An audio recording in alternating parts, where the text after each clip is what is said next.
vous connaîtrez la vérité et la vérité vous affranchira. Il est bon que nous qui sommes dans cette lutte-là, cette lutte iconique, on doit être toujours à jour. On doit être au parfum. Un peuple sans histoire est un monde sans âme. On ne peut pas oublier d'où nous venons, ce que nous devons faire pour la génération future. L'AES a été créé sur la vérité, sur la sincérité, sur la réalité qui prévaut actuellement au sein de l'AES. Écoutez cette vidéo, vous allez comprendre.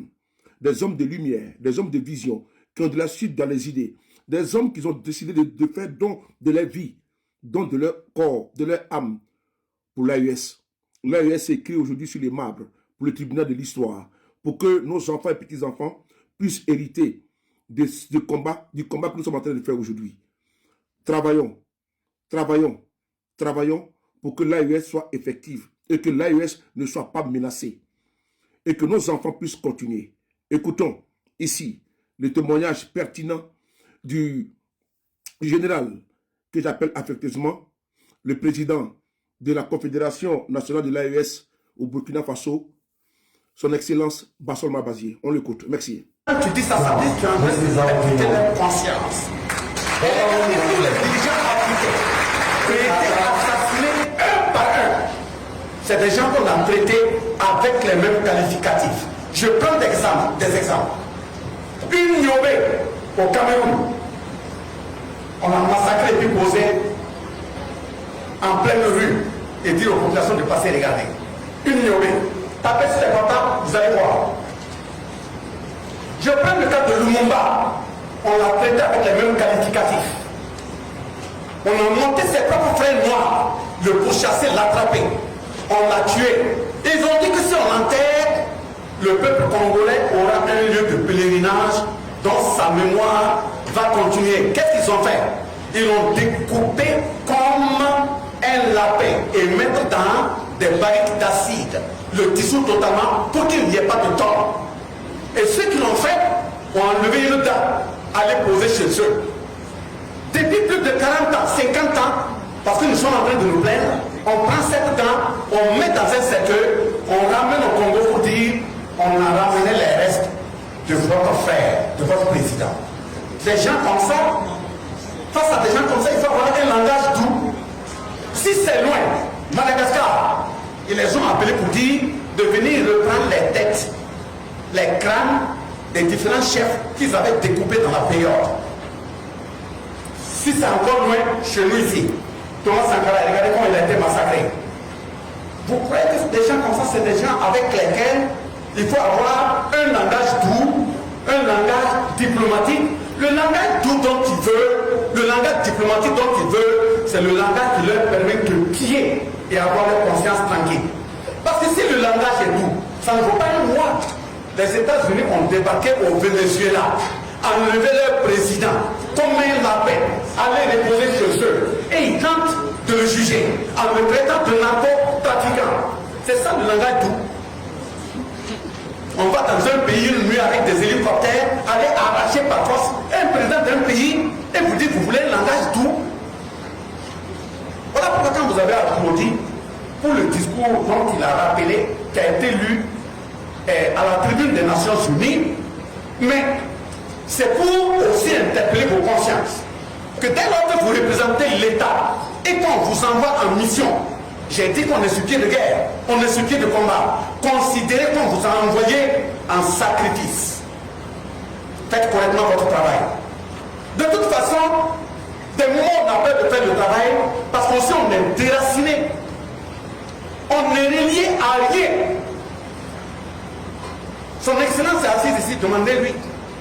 La Chine aujourd'hui, son développement là, même fabricant des trains, fabricant des avions, fabricant des cuillères, fabricant des fourchettes, sa culture, ça nous va avec. Si on dépose des plats de riz devant nous ici, au moment où Bassona peut-être va commencer à chercher des fourchettes et des cuillères, parce qu'il est déraciné, elle va demander ses baguettes. Ouais, c'est la culture. Or, moi, Dieu m'a bien fabriqué, il m'a même donné des fourchettes que je peux même coller pour faire une cuillère. À savoir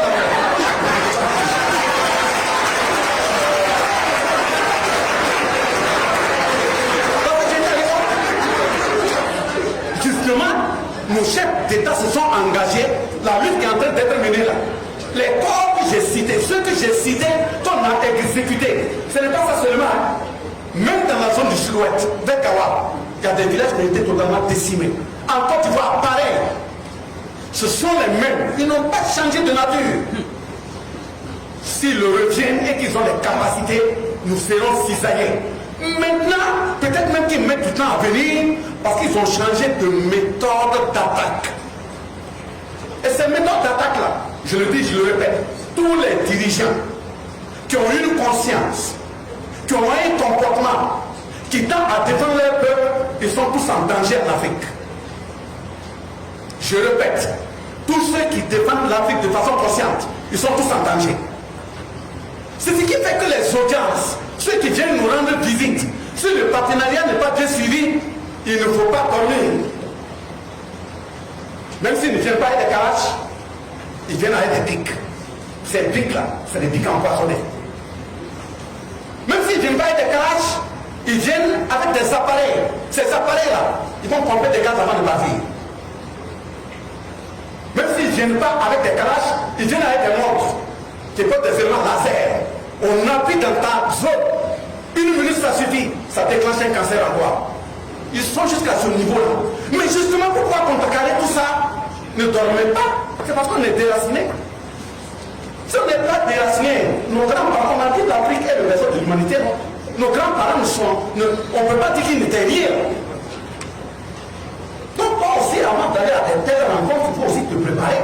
Oui, il a lu un discours. Moi, je ne vais pas vous flatter.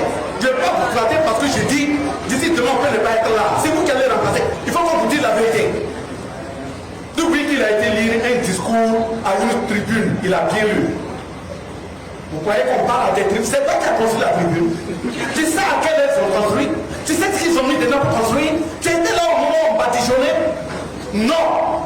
Mais vous avez dit non, à la télé, au niveau international, des gens qui sortent, c'est étant à la tribune qui est constante, qui n'a pas de discours. Et puis maintenant il tourne sur lui-même.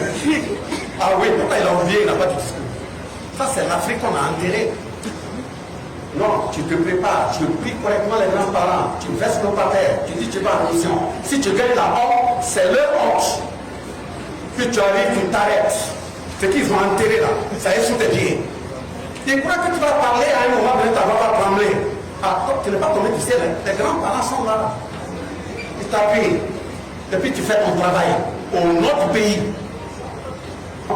Quelqu'un qui n'a pas de culture, c'est une feuille violente, abandonnée à toutes les tempêtes de vent.